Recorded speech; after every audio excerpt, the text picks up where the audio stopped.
everyone, welcome back for another video. So today's video is about how I dealt with the baby blues. Now, baby blues is kind of like on the spectrum of postnatal depression, and I didn't end up having postnatal depression or even at the more extreme end postnatal psychosis. If you do feel any of those kind of symptoms where you feel suicidal and you feel like you can't go on, please see a medical practitioner. Do not suffer in silence. For me, the baby blues kicked in almost immediately after I returned home from the hospital, and the smallest thing would set me off. So for the C-section, they advise you not to have any makeup or anything, or nail polish or nail varnish or anything like that on your fingernails. I don't know why. But anyway, so I had to take all that off, and when I got home and I just looked at my nails and they just looked like absolute crap, and I didn't have any makeup on, I was just feeling, I just looked like shit basically. So I just immediately started to cry. And I guess once I sort of processed why this minor and insignificant thing was upsetting me so much, I, went and painted my fingernails, did my hair, did my makeup, and tried to make myself look outwardly as good as I wanted to feel on the inside. And I put on my nicest dress. So for the first couple of weeks, all I did was dress as nicely as possible and just, try and make my hair look as good as it could, even though this is looking a bit shit. And the reason is it's wet, and I will do something with it later on. But I just wanted to do this video while I was thinking about it. So the first thing is try and make yourself feel as beautiful on the outside as you want to feel on the inside. Then also, I generally would always recommend you get out of the house. The worst thing you can do is stay in the house. You will just feel like all the four walls are closing in around you.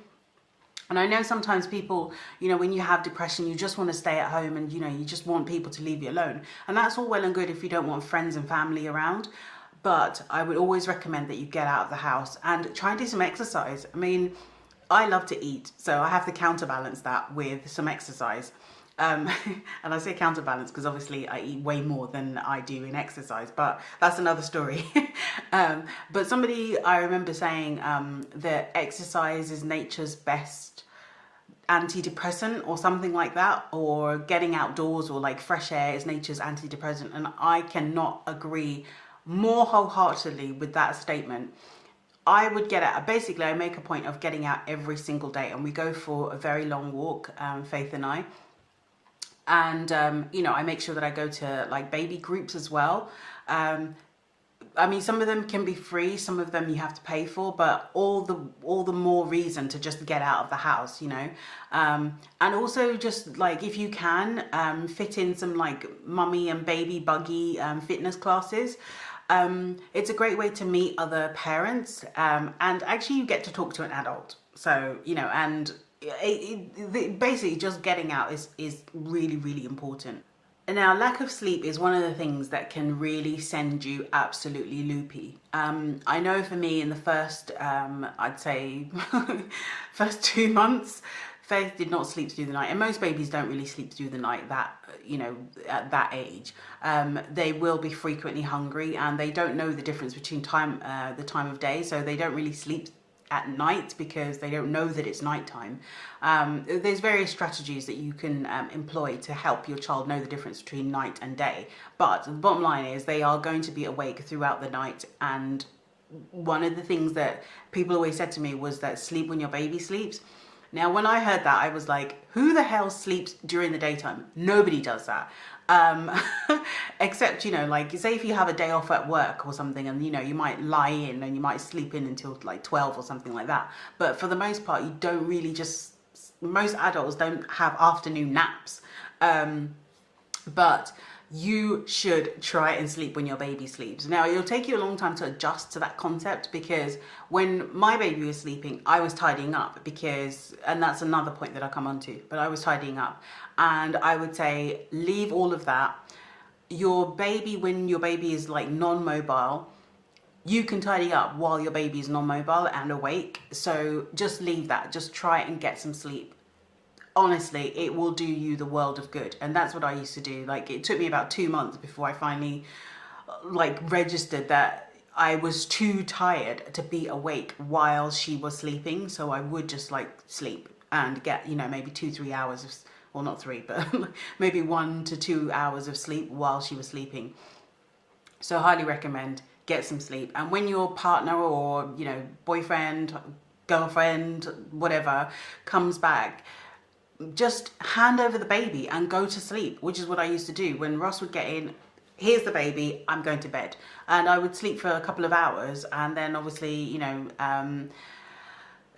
then, you know, I would, because I was breastfeeding, I would breastfeed her and she would go to sleep. So all of that really, really does help. Although, you know, you will have many, many months of broken sleep, but at least you're getting some sleep. So sleep when your baby sleeps. So I briefly touched on being tidy. Now, for me personally, untidiness makes me depressed. I never really used to be that kind of person, so I like things to be neat and tidy, but not like, I'm not like a neat freak as such. And if you look inside my cupboards, everything is literally just shoved into the cupboard, so it's not organized or anything, but just as a general, like, looking at the space that I'm in, I like things to be neat and orderly, and I just don't like a lot of mess. So I would tidy up while my baby was sleeping, and there's only so much of that you can do. Obviously you're in the house all day and you are using things, you know, you're constantly in the kitchen, constantly, like, you know, preparing baby's food, preparing your food, you know, washing your hands, etc. So you're constantly using things in the kitchen, and obviously when you're playing with your baby, there is a lot of toys all over the place. Now, the toys kind of being all over the place doesn't really bother me that much. It's kind of everything else that's kind of like not sort of, that's just out really. So I personally, for me personally, it's really important to just have a tidy space, because a tidy space for me means my mind is tidy and my way of thinking is clear and well thought through. So I just think if you can keep your place, your environment tidy, then it will make you feel so much better about yourself generally. So that's, and then also, like, for me, I was kind of like one of those anti-cleaner people, because I was like, getting a cleaner, that's kind of like bourgeois. But in the end, I did give in, because I just don't have the time to get around the whole house. So I do actually now have a cleaner who only comes twice a month, and that's enough for me really. So she just does the things that I just can't get around to, like the dusting, the spare room, the oven, you know, and the cooker, you know, things like that that I just don't get around to doing with any like great detail or great precision about it. So if you can, hire a cleaner. Otherwise, just try and tackle things as you go along. Thank you for watching, guys. I'll see you for the next video. Bye.